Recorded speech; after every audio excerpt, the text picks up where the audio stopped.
So here we are, it's 10:33 p.m. on October 6th, and I have once again absolutely obliterated my poor tablet's battery playing this wonderful little ditty from Gameloft called Despicable Me Minion Rush. And I couldn't help be struck by a couple of things. Minion Rush is a free-to-play game on the Android marketplace. Um, I have no idea if it costs anything in the iTunes store, and I guess it wouldn't surprise me if it did. But it's one of those endless run video games that a lot of people will immediately try and compare to the granddaddy of the endless running game, Temple Run. Uh, and knowing that that comparison was going to be made, I felt the need to I guess maybe spotlight a couple of things. The original Temple Run was released back in August of 2011. Uh, Enjoyed an insane, just obscene amount of respect. I'm sitting here gesticulating wildly with my hands, and none of you can see it, which is really horrible because that's part of the effect. Uh, Released in August of 2011, and just sold stupid amounts of copies in its respective marketplaces. But we didn't see any kind of a follow up to Temple Run until January of 2013, which obviously saw Temple Run 2 splash. Between the releases of Temple Run and Temple Run 2, you had all kinds of various and sundry pretenders to the throne of the endless running game, and they all fell short in one way or the other. The original Temple Run wasn't particularly complex, but it did run very, very smoothly and very, very well, even on older handsets for the day. Uh, the problem with Temple Run 2, if any one problem could be pointed out, is that for the most part the game was identical to the original Temple Run. Uh, yes, you had some new power-ups, you had some new doodads, there were ropes that you could swing down, and the maps changed slightly, and there were minecart sections of the game, which were relatively fun to play.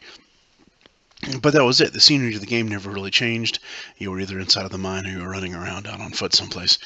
Uh, and, that was pretty much standard hat. A year and a half later, we got some updated graphics and some neat sounds and some power-ups, but it was basically Temple Run on steroids. And I can understand the recipe of if it ain't broke, don't fix it. However, 6 months or so later, a little studio called Gameloft released this game, Despicable Me Minion Rush, which is also an endless running game. And the only thing I can say is, holy crap, somebody figured it out. This is a fantastic little app for Android and a wonderful little time waster. And one of the things that makes it so excellent is the fact that it has so very little, its excellence has so very little to do with the Despicable Me IP. Yes, the minions are cute and their little jibber jabber is cute, and all of the themes from the movie are cute. But what makes this game so incredible, beyond the little endless run dynamic, is how many different ways they've thought to sort of extend the longevity of that gameplay. You don't really ever get bored playing Minion Rush, because you might start out in one level at the beginning of one game and in a different level at the beginning of a completely different game, and you have the ability to unlock different levels. And because the gameplay is changed up, and the mechanics of what you see and your obstacles are changed up between one field and the next, it really, really makes it exceptionally fresh. Even further beyond that, each stage presents its own unique types of little mini-boss battles. I should say mini-boss. It's one of the perils of doing a YouTube video thing update at 10:30 at night. You're collecting things. In this case, the currency of the game you're collecting is bananas, and we all know how much the minions love their bananas.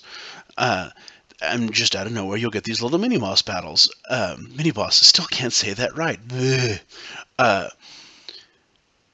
And then when it's not the picking up of the bananas and the mini-boss, said it right that time, battles, you've got these power-ups that you can get on the map. And yes, the power-ups are nothing new. Temple Run had its power-ups. But the power-ups don't just enhance the way that you run the game. The power-ups can completely and totally alter the mode in which you play the game. It's no longer dodging obstacles to pick up bananas. One mode has you rocketing through the sky on a rocket, using the gyro inside of the phone to move back and forth to pick up various bananas. Another mode has you basically doing the same thing, but in a 2D environment, shooting straight up. There are just bunches of different ways to actually play the game.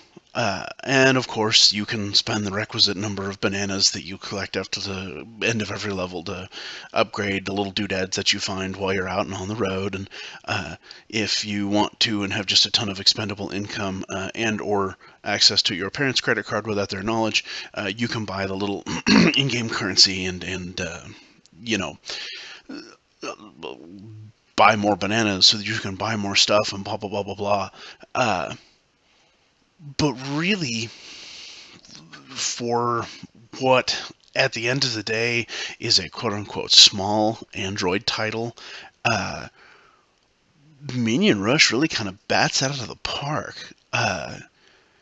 And doesn't just bat it out of the park, but the production values involved with it are just stellar. The sound effects are stellar. The visuals are stellar. The animation is smooth. It runs well on older handsets. Really, the only downside that the whole game suffers is that the load times are atrocious. Temple Run and Temple Run 2 were both very, very light. The game didn't take long to load at all, and once the game was loaded, there really were no load screens. With Despicable Me, you've got load screens after every single race, and playing on a current gen phone hardware that's a year and a half or newer, the load times aren't that bad. But this is an Android game. It's really, really jarring having to wait 15 or 20 seconds between races, when on the older games you could just hit a button and get right into the next gameplay session. All that having been said, if that's the only price that you have to pay in order for playing a free title of this caliber in what is essentially a throwaway genre, then yeah, I'll pay that price gladly. This is the type of title that gets released that kills little indie gems like Temple Run, because when Temple Run 3 comes out, it's got not just to be as good as a game like this in order to be playable, but it's got to be a whole lot better. Otherwise, it's not going to go anywhere.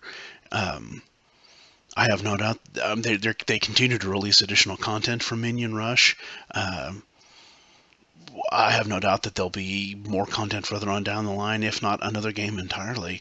Yeah, it's it's a rare thing to see somebody step into a genre with such authority and such vision for how they want their game to play. It sounds like kind of a silly thing to heap so much praise on, again, what is essentially a waste a minute, waste an hour Android game. But they really have demonstrated Gameloft has demonstrated just an incredible amount of thoroughness and intelligence when they jumped into this particular arena. Because there's not another title like it out there. Your Subway Surfers, your Racer X or Speed X Racer, or whatever the game you play as a rollerblader in space.